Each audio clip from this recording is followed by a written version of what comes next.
NRA TV with Bill Whittle.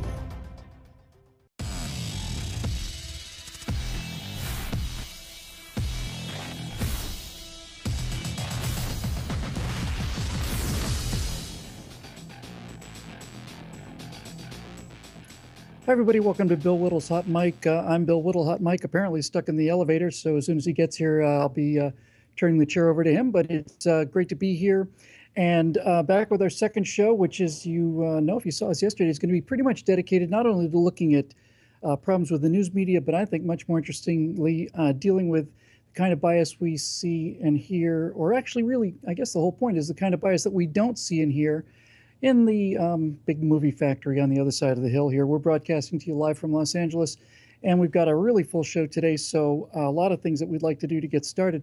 So Comey mass, you know, it's like Christmas, but with the FBI director. The left was looking for James Comey's testimony, and it was going to reveal Donald Trump's deep, deep Russian connections, and it was going to involve all kinds of secret bad news about Donald Trump. Only, unfortunately, nothing bad about Donald Trump, but some other interesting things that probably don't look that good for the left after all.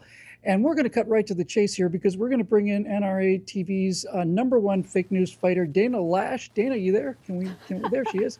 I am. How are you, sweetheart? Bill, so good to see you. It's great. I'm doing well. It's so good to see you. Good to see you, too. We did CPAC in 2010 for a couple days for a previous network, and it was like Darren and Samantha. I just remember having a lot of fun on the Bewitched show back there. It was a blast. So Dana, James Comey testifies, and the left is waiting for all of these things that are going to basically be the impeachment cue for Donald Trump. But they didn't get that. But they did get something I thought was terrific. So hang on one second. We'll play you this clip from the testimony, and then we'll chat it up. So again, so the American people can understand this, that report by the New York Times was not true. Is that a fair statement? Yeah, in the main, it was not true. And again, all of you know this, maybe the American people don't. The challenge, and I'm not picking on reporters about writing stories about classified information, is the people talking about it often don't really know what's going on, and those of us who actually know what's going on are not talking about it. And we don't call the press to say, hey, you got that thing wrong about this sensitive topic. We just have to leave it there. I mentioned to the chairman the nonsense around what influenced me to make the July 5th statement. Nonsense, but I can't go explaining how it's nonsense. Thank you. Imagine that, Dana. The New York Times got it wrong, and as the director of the Federal Bureau of Investigation, former director anyway, says, you know, the people that talk don't know, and the people that know don't talk. So what makes the New York Times and the rest of these media organizations think that they've got this Russia story when there's not only no evidence, but as James Comey said, there's no way that we would tell you even if there was evidence?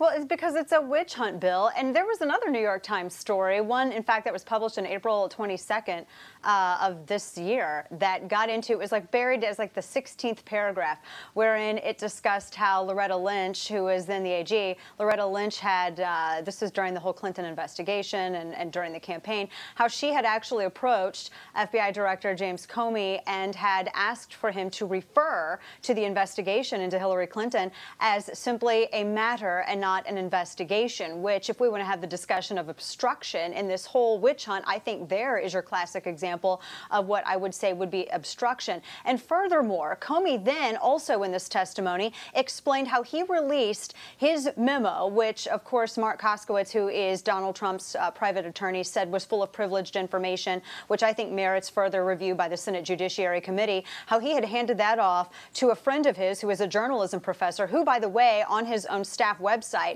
is listed as an advisor to former FBI Director James Comey, which I think was interesting, how he handed that off to that particular professor so that that professor that could then pass it on to media contacts, and James Comey could try to reset the narrative after he had been unceremoniously fired by the commander-in-chief. A lot of things very interesting played out into this hearing. And Bill, one of the big things that I took away from this is during a Q&A with Marco Rubio and Comey, when Rubio remarked that it was interesting how of everything that leaked, one of the things that didn't, in fact, leak was that Donald Trump wasn't under investigation by the FBI in this whole Russia witch hunt. And of course, Comey then had to confirm what the president has been saying for months now. No, he's not under investigation. But what's interesting is Comey had remarked as well, Bill, that he felt, and this is why he had to take notes and include these memos, he felt that the president was going to lie, which is why he took all of these notes and kept all of this information. But speaking of feelings, let's go back to when James Comey was excusing any sort of criminal charges being brought against Huma Abedin when she was forwarding classified emails to Carlos Danger. And he said at the time, Comey said at the time, that he felt that Huma Abedin did not act with criminal intent, which, as we all know, criminal intent is irrelevant when it concerns building a case involving classified information. And that was also the same line of reasoning that Comey gave as to why he wasn't going to bring forward recommend charges to the AG against Hillary Clinton, because he felt that she didn't act with criminal intent. So twice now he's bailed out Hillary Clinton because of feelings. But yet, Bill, those same feelings drove him to make all of these notes in these memos that he leaked to the press so as to gain an upper hand against the commander-in-chief. This seems like it was an act of petty politics, and as a result, I think that this warrants further investigation. Yeah, to say the least. One of the things that's been not only interesting and certainly keeping us in business, but what's really actually been tragic for the country has been watching the degradation of the FBI director's reputation, and with him the agency that he represents, the reputation of the Justice Department and all the rest. You know, we've seen all of these things, as you said, Dana. He's making decisions based on feelings. He shouldn't have any feelings. He's the director of the FBI.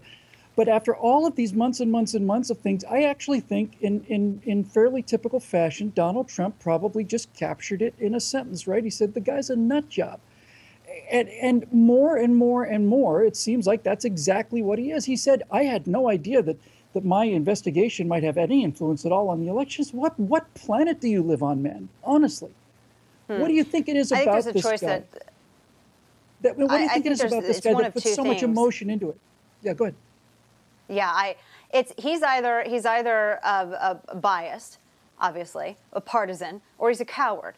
And I say this because out of all this testimony, there's one thing that a behavioral pattern of Comey's that I picked up. He would not challenge what he was told. When he was told by Lynch to go ahead and use this language of the Clinton campaign, which would then appear as though the FBI and the Clinton campaign are on the same page, he told the Senate that it wasn't a hill worth dying on. That he didn't want to pick that battle. I want to talk about that sentence because that's the entire essence of it. What hill is worth dying on then, Jim? I mean, if you're not going to die on the hill of integrity, honor, patriotism, telling the truth, you know, being a servant of the Republic of the United States of America, you're not going to die on that hill, Jim. What hill are you going to die of? I get the feeling that there's an awful lot of Judge Ito, Marcia Clark going on here where public officials who generally don't get much in the spotlight are now all of a sudden celebrities, and now all of a sudden they're all over the place, and they just let it go to their head.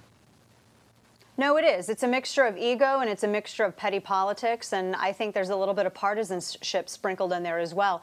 Now, this explains, by the way, the letter that the president wrote when he dismissed Comey. This explains the letter because there was that one, and admittedly, it sounded weird at the time. It was if the president wrote this dismissal of Comey, and then at the very end said, you know what, tack on to the very end of that how he told me 3 times that I wasn't under investigation, because Comey would not say this publicly, Bill. And the reason that James Comey would not say that publicly is because that was his leverage over the White House. And if he were to finally give into that publicly, then he were to lose that leverage. And so including that line in this dismissal letter and focusing on that particular portion of this whole saga pushed Comey into the public and forced him to say under oath at this testimony that he was not, in fact, under investigation. So Trump won this one. He certainly did. He won it big, and maybe we'll get a law enforcement officer instead of a politician, amateur movie star in the position of FBI director. Dana, we know you got to go. Thank you so much for joining us on the show. As always, just really informative and really on fire. And I get the feeling that these no good for nothings think they can get away with this stuff, but those days are over. I think over and gone. Yeah, I think so. I think so too, Bill. Good to see you. It's great to be part of the same letters as you, Dana. It's really, really fun. Thanks very much for joining us. It's good to see you.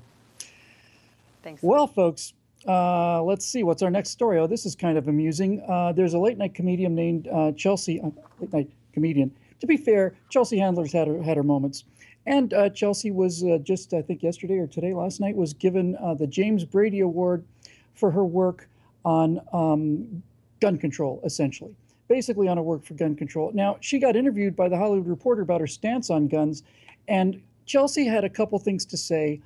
Well, she had a lot of things to say, but there are two things that she said in that interview that I just really think need to be addressed and pretty clearly. So here's one of the quotes she had in that report by The Hollywood Reporter regarding her winning this award for raising gun awareness. Here's what Chelsea Handler had to say.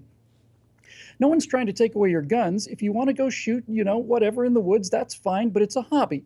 If your hobby is affecting innocent people being killed all the time, children included, don't you think you should reconsider the lack of restrictions placed on your hobby?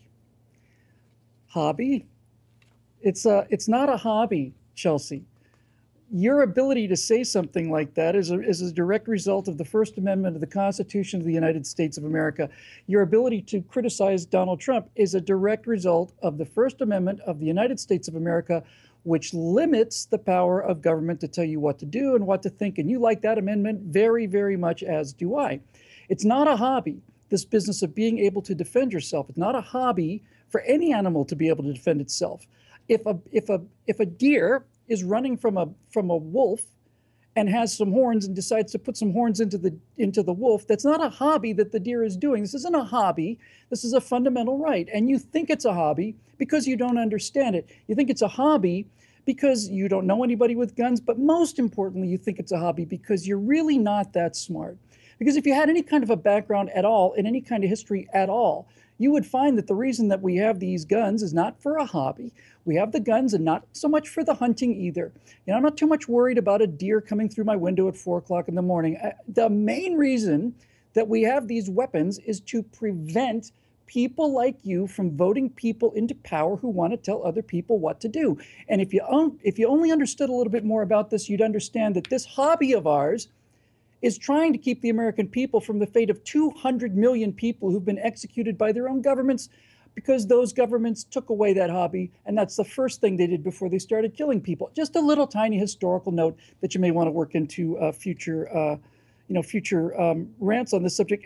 And furthermore, here's one more little thing. Sometimes I get so upset and angry. I just lose my ability to speak. My language just gets clogged up all over each other. I just want to take these people and say, look, this is what's happening.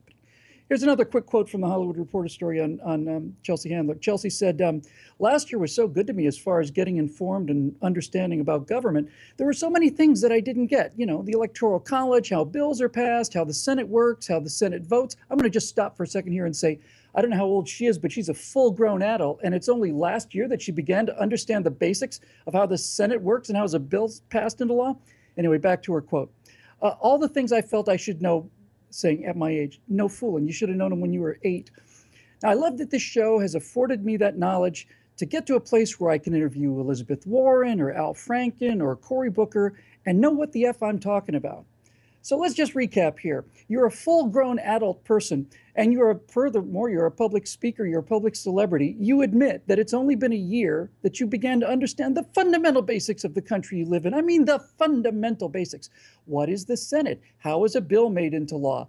Now you think you know what the F you're talking about, and the reason you say that you know what you're talking about with government now is that you've been able to interview such a wide range of political spectrum of people, Elizabeth Warren to Al Franken to Cory Booker.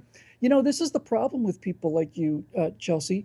You live in Hollywood, and Hollywood is a place where the full spectrum of political discussion is available, from the far left on one side to the extreme left on the other. You've never heard anything that didn't come out of this bubble of lunacy, idiocy, and just plain lack of information. So if you really want to start getting to figure out how the F things work, you might want to start with the history of the Nazis, the history of the communists in Russia, the history of the communists in China. Just start there. That'll get you going into 100 million people or so. And then after that, we can have a conversation about this hobby of ours that you seem to think so little of, because that's not happening here. And we all know why, if you read a little history. I know you read history, Chelsea, but the difference is reading it and understanding it. We're going to be coming back from a break because we're not going anywhere. The hot mic is on fire. I'm on fire. My blood pressure's up. I can't stand the fact that these people live less than a mile away from me over my shoulder here. So as soon as we come back, we've got two stories from New York City. New York City. Yeah, New York City. Two plays going on in New York City. They both concern the president, and they're as respectful and patriotic as you can surely imagine from the folks in New York City. I'm Bill Whittle. This is Hot Mike, and we will be back right after this break. They use their media to assassinate real news. They use their schools to teach children that their president is another Hitler. They use their movie stars and singers and comedy shows and award shows to repeat their narrative over and over again. And then they use their ex-president to endorse the resistance, all to make them march, make them protest, make them scream racism and sexism and xenophobia and homophobia, to smash windows, burn cars, shut down interstates and airports, bully and terrorize the law-abiding, until the only option left is for the police to do their jobs and stop the madness. And when that happens, they'll use it as an excuse for their outrage. The only way we stop this, the only way we save our country and our freedom, is to fight this violence of lies with the clenched fist of truth. I'm the National Rifle Association of America, and I'm freedom's safest place.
You know, I was watching both of those segments while we were away. I was watching the Dana Loesch piece and the second piece on Kerry Guard, and I got to tell you what an absolute honor it is to be playing on the same team as these people. The thing that I thought most, look, I'm nothing like Coley, and he's a gun expert. I think I can determine which end the bullet comes out of. I'm pretty sure I can get that right, and I've still got all 10 fingers and all 10 toes after owning an AR-15 and a 45 ACP. But I'm certainly not a gun guy. The reason I wanted to be part of this network so much was because the National Rifle Association isn't just about guns. It's about maintaining these fundamental freedoms against an onslaught that's not coming at us with guns. It's coming at us through movies and television and all the rest, all the pop culture, this giant swan song of anti-Americanism and idiocy that's being generated just not too far behind my shoulder here. But let's leave the confines of beautiful downtown Los Angeles and travel across the country to the Big Apple, to New York City. There's been two plays, theatrical plays there, that I think are kind of newsworthy for interesting reasons. Let's start with the first one, which is called Building the Wall. Building the Wall is a play that's been basically been on for a couple weeks now, I guess.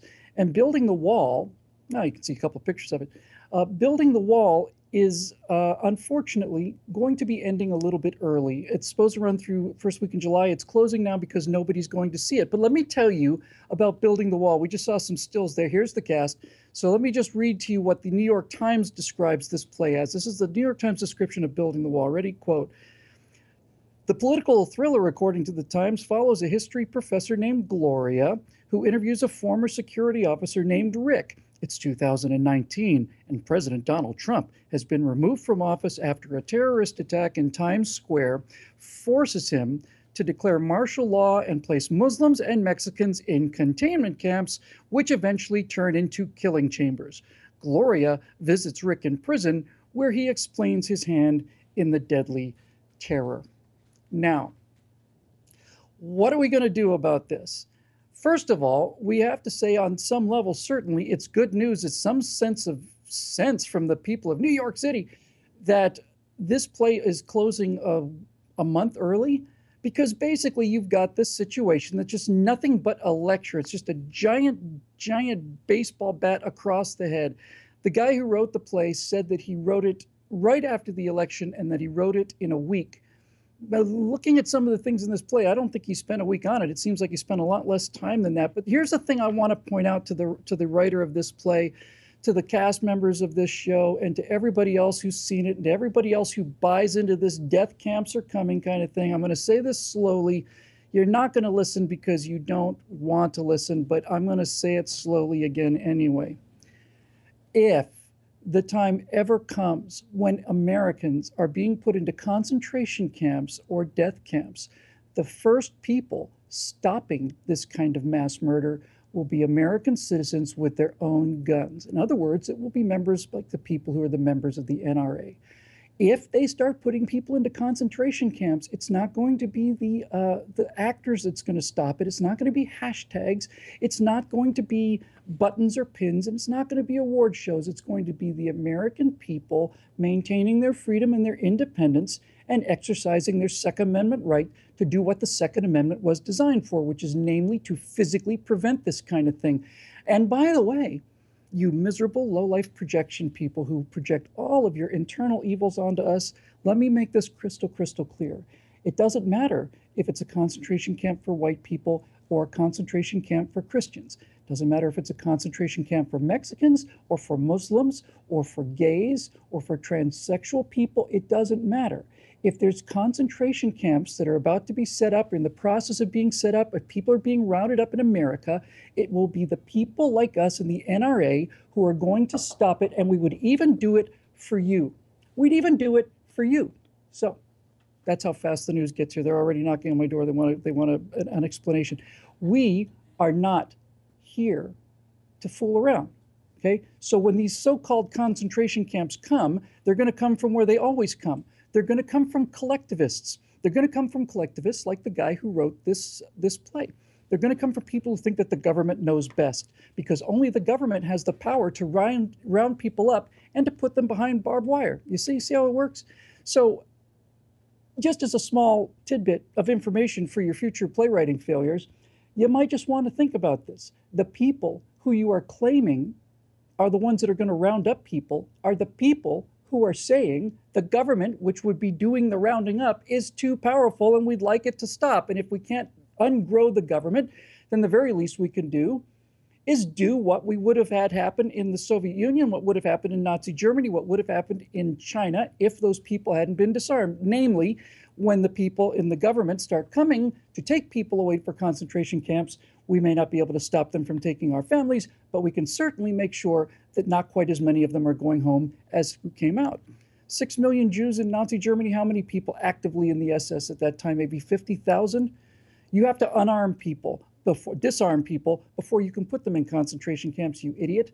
Really, if you had an education, I'd feel a little better about this, but you don't get a chance to put this kind of nonsense out there and expect people to just swallow it. Even New Yorkers aren't buying this. So let's move on to our final little story about going to see the theater in New York City. Going to the theater, one of the things about New York that's actually kind of nice, there are some nice things about that city. I was born there, by the way. It was pretty much downhill after that. That was 1959. The city's been on a slide, honestly, since that day. Yes, I was born in New York City. But there's another play. And one of the things about New York that's kind of nice is they do theater in the park. They do outdoor plays in the park, and they often do Shakespeare. Well, they just did a production of Julius Caesar by William Shakespeare. And they tried to make, as they often do with Shakespeare, update the story. So basically, they set it in the present day. And as you may recall from your history books, because I know our audience out there has read some history, Julius Caesar did not end up in a very happy place. On the 15th of March, he was stabbed to death by other members of the Senate in a sort of a coup, a sort of a cabal led by his friend Brutus. And so the highlight of this play, that Julius Caesar play written by William Shakespeare, is when Caesar is stabbed by his friends. Well, in this production in New York City, we're set in the present day, and guess who Caesar looks like? Just guess. Look, there's the modern production of Julius Caesar. There's a man in a blonde outfit who looks suspiciously like the President of the United States being violently stabbed to death. The blood is everywhere. It's obviously Donald Trump. And the reason we know it's obviously Donald Trump is because the actor who plays him plays Donald Trump in just about every other production to come out of New York City. His name is Greg Henry. Greg Henry had a quote talking about this play. And he, as I say, he's played Trump before. So basically what he said is this. Greg Henry said, "The idea for me was to try and to do some things that would represent and show you, and I have great costumes and wigs that show you that this could be Trump," Henry told Backstage. "But I'm also trying to bring in the larger knowledge of tyrants. It's sort of a tyrant's greatest hits in the way that the speeches and in the nature of the ego and the belief that one man is more important, is above the law, is the law, those tyrannical beliefs in terms of how to deal with power." Now, Greg, there's only one problem with your theory, and it's a little tiny problem. You might want to pay attention. The one problem with your theory is that tyrants are able to dictate the law, and tyrants come to power through violent means such as coups in the Senate. Unfortunately for your theory, Donald Trump was elected by the American people using the rules of the American electoral system. Unfortunately for your theory, Donald Trump is constrained by the law and has always been. I think it's insane that some judge somewhere can issue some kind of a decree, some kind of an order that holds the president's foreign policy in check. But that is what's happened with this this travel suspension. It's happened twice. Some judge somewhere has basically said, no, we don't think this is illegal. And this tyrant who you talk about has said, I don't think this is fair, but he has abided by the law the way he has been abiding by the law. And so I think you don't really understand this word tyranny. I know you use the word tyrant, but I don't think you understand what it means, Greg. I don't think you have a clue, because if you did, you wouldn't make stupid statements like this. It drives a fellow right out, you know, trying to deal with all of this madness and insanity.